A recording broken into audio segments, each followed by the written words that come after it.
Hi there, guys, gals, and non-binary pals. My name's James. And I'm Paul. And this is James and Paul Try It All.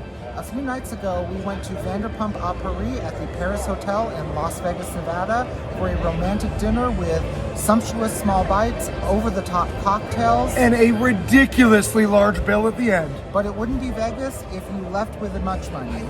This is very true. So join us as we transport back in time to our footage from just a few nights ago as we find ourselves in a whimsical Parisian cafe and experience the Vanderpump aesthetic like no other. It was a fantastic time. We're excited to share this with you. So sit back, relax, and enjoy this episode of James and Paul Try It All as we spill the tea on Vanderpump A Paris.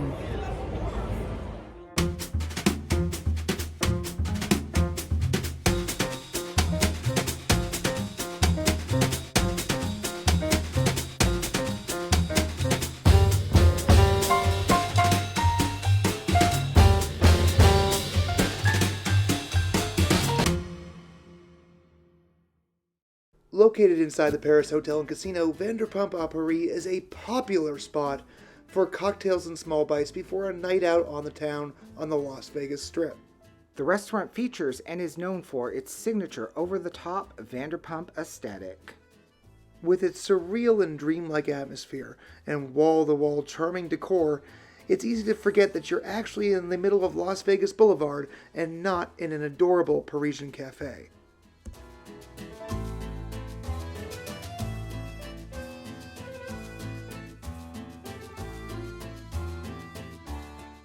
Your dining experience begins with a clever menu designed to be reminiscent of a French newspaper.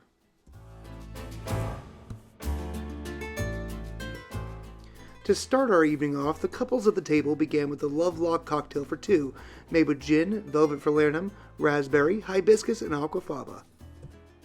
The Love Locked was simultaneously sweet and tart, and it featured a pronounced herbal punch from the gin.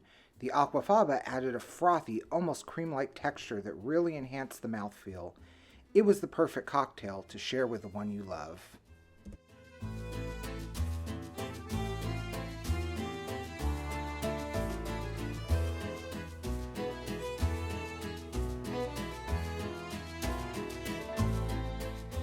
In homage to its namesake, the Lovelock Bridge in Paris, France, your cocktail is served with an adorable heart-shaped padlock and Sharpie, so that you might leave your mark upon this little slice of Paris on the Las Vegas Strip.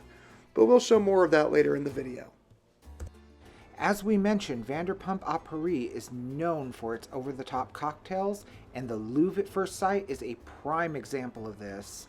Served to you in a smoke-filled glass pyramid made with mezcal, prickly pear, lemon jalapeno honey, orange bitters, and aquafaba, this cocktail was fruity, spicy, and highly mezcal forward.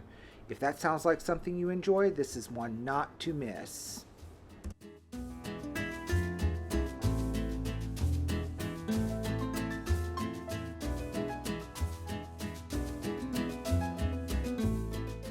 Vanderpump A Paris continues its trend of excessive opulence on its small bite menu, as evidenced here by the birdcage au fromage and birdcage au charcuterie.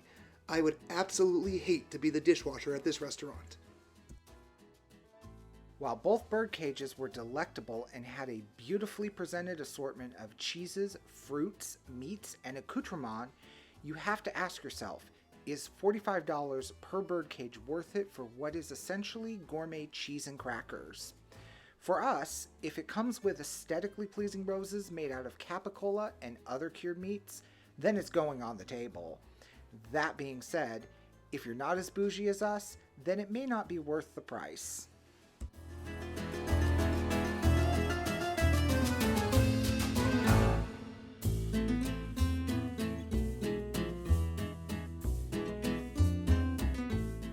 It wouldn't be a French-inspired menu without a touch of caviar.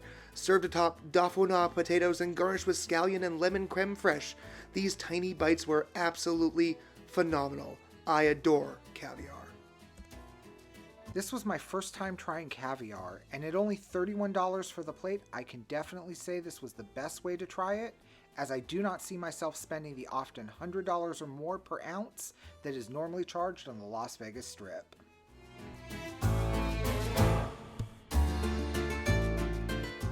We also shared the truffle-stuffed Vanderpump baguette made with triple cream brie, black summer truffles, truffle honey, and pink peppercorns. Needless to say, this was a very rich hors d'oeuvre, though I do love brie, so I was completely okay with that. Throughout the meal, we dined on charcuterie from the bird cages and enjoyed the many meat roses. But because we were at a Vanderpump restaurant, I just had to try the Vanderpump Rosé, as I wanted to see what Lisa herself was raving about on Real Housewives. This rosé was exactly what I wanted, with flavors of strawberry, tangerine, and peach in a classic dry style. For my next cocktail, I chose the Pump and Circumstance, made with pear and ginger vodka, ginger liqueur and bitters, pear, lime, ginger beer, and black pepper. This was an elevated Moscow Mule, which happens to be my favorite cocktail, so needless to say, this was a win for me. I thoroughly enjoyed it. We finished off our evening at Vanderpump A Paris with a shareable dessert called Le Grand Puff. At only $16 for a miniature croquembouche with such impeccable presentation, it was perfect for the table. I simply cannot put into words how much I enjoyed this croquembouche. The profiteroles were baked to perfection, the caramel was sweet and soft and chewy, and the pastry cream was velvety and buttery and full of vanilla flavor.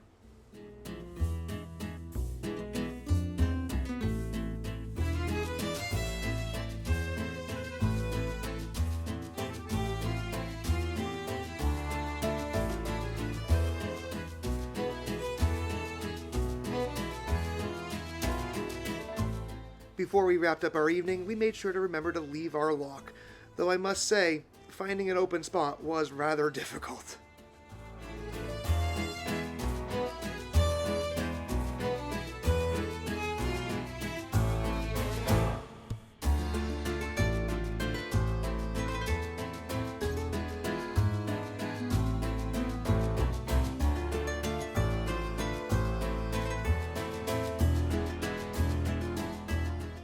When all was said and done, our tab including tip was just around $500 for a party of 5. That being said, we thoroughly enjoyed our experience at Vanderpump A Paris, and hopefully this video has helped you decide if this restaurant is right for you on your next Vegas vacation or not. If you enjoyed this video, be sure and give us a like, subscribe to the channel, and click that bell icon to stay up to date with notifications whenever we release a new video. Thank you guys so much for watching today. We thoroughly appreciate it. Au revoir.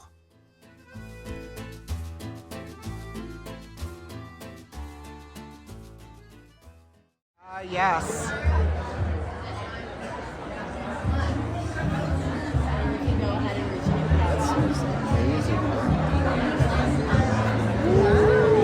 That is tahini on there? That's fancy. Very nice. That is some fancy stuff. Thank you. Fish your area, guys. Bottoms up. So who's the lock and who's the key? He's the one. He's the bottom. Shall we wait? That is nice and smoky and fruity, but definitely mezcal forward. 10 out of 10.